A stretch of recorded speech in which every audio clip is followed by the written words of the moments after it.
Bob Arum sa wakas nagsalita na at nagbigay ng tunay na dahilan kung bakit hindi pinayagan ang current undisputed Super Bantamweight World Champion na si Naoya Inoue na ipapalaban kay Morjan Akhmadalib. Kaya naman, marami ang nagsasabing baka ganito rin ang ginawa ni Arum na ang makakalaban sana noon ni Inoue ay ang angas ng Pinas na si John Riel Casimero. Pero napospone ang laban hanggang naging nalusaw na ang kanilang laban sana. Joel Diaz, ang trainer ni MJ, galit na sa pagpili ni Inoue na si TJ Duane ang kanyang papalagan.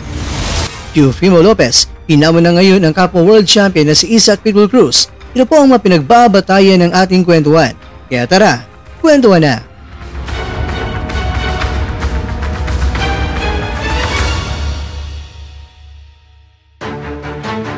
Sa wakas, bumanat na rin si Arum at sinagot na ang panghimutok ng Team Akhmadalib kung bakit nga ba mas pinili niya at ni Inoue na iwasan itong si Akhma kahit pa mandatory challenger itong si Akhma at kung hindi papalagan ni Inoue ay mawawala sa kanya ang kanyang WBA belt at hindi na rin siya maging undisputed world champion. Kahit pa siguro bulag ay biglang makakakita sa pinaggagawa ng Team Inoue ngayon. Ayon na nga sa ilan, papalag agad yan pag mahina ang kalaban. Pero kung ang kalaban ay nasa kalakasan, ay nako, bagbuntot at iiwas yan.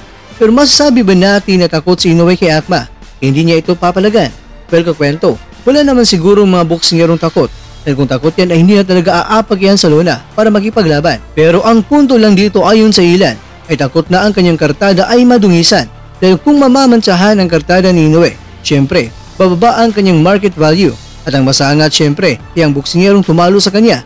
Kaya naman ay hindi na napigilan ng trainer ni MJ na talagang bumanat na at ayon sa kanya, maganda na sana ang negosasyon noon. Pero nang sinabi ni Arum na walang saysay na labanan ni Inoue itong si Akhma dahil siya naman ay boksingerong hindi kilala at sinabi pa niya na tingnan niyo si Lopez. Ipinalaban ni Arum sa isang boksingerong hindi naman kilala. Alam na nila kung ano nga ba talaga ang pinaggagawa ng Team Inoue.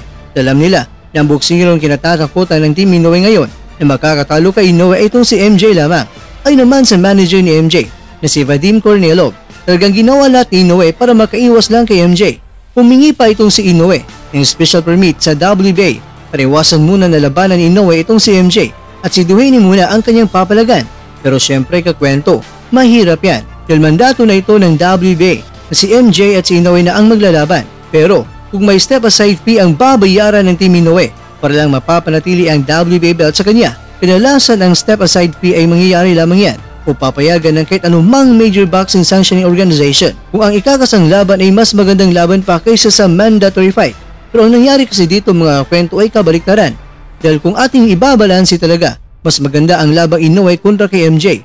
Hindi ko naman minamaliit itong si Duane, pero base sa profile ng dalawang mga boksingero ay mas bigatin talaga itong si MJ kaysa kay Duane. Kaya naman masasabi nating malabo na pagbibigyan ng WBA ang hiling ni Inoue na mapapanatili pa rin ang WBA belt sa kanya kahit pa lalabanan niya itong si Duane. Pero hindi man pagbibigyan si Inoue ng WBA. Pero kung may ibibigay ang Team Inoue sa WBA, baka alam niyo na yung ibig sabihin ko. Pero syempre baka hindi rin papayag ang WBA dyan kahit idadaan ng Team Inoue ang kakaibang bigayan.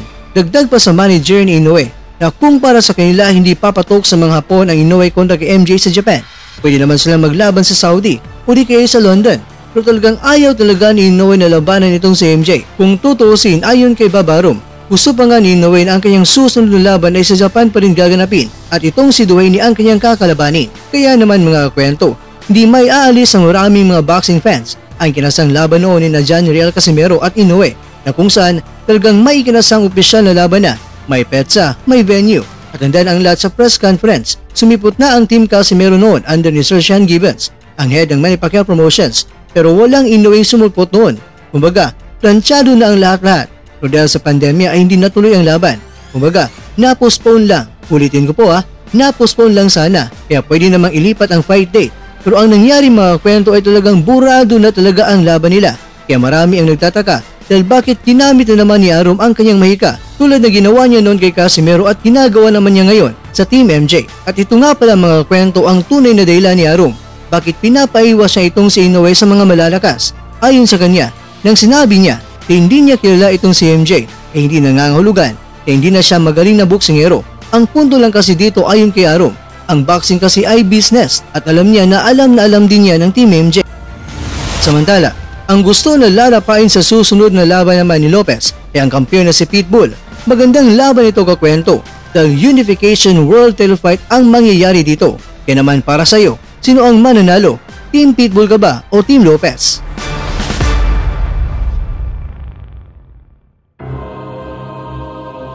Mga kakwento, ang katotohanan talaga ay lumabas. Kaya pala itong si Inoue pinapaiwas sa mga malalakas. Siyempre, negosyo pa rin ang mangingibabaw. Dahil sa negosyo ang malugi talaga ay ayaw na ayaw. Kaya nga kakaiba ang ginawa ni Aaron noon kay Manny Pacquiao. At kahit sinong kalaban ipapalapan ni Pacman at hindi umaayaw. Pero siyempre, Aaron pa magaling na negosyante. Kaya talagang ayaw na ayaw niya na malugi.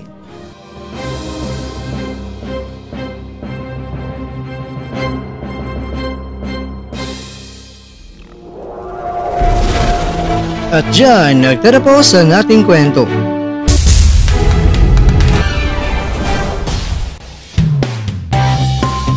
Maraming salamat mga kakwento sa inyong panonood. Pero baka naman mga kakwento ay nagustuhan niyo po ang kwento natin ngayon. Baka pwede niyo po akong mabigyan dyan ng like, subscribe at click na rin sa bell button.